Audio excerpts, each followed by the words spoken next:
Kia Ceed, 2010 год. Сегодня мы будем устранять очень неприятный стук суппортов. Для этого нам понадобятся вот такие вот ремкомплекты, направляющие, ну и колодки. Снимаем колесо, но затем нам нужно будет снять суппорт. Вот сейчас вам покажу, как он стучит.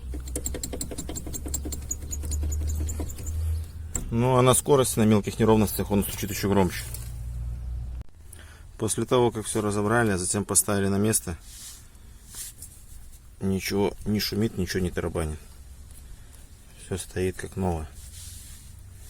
Вот эту направляющую, которая с резинкой, нужно ставить в верхнюю часть суппорта.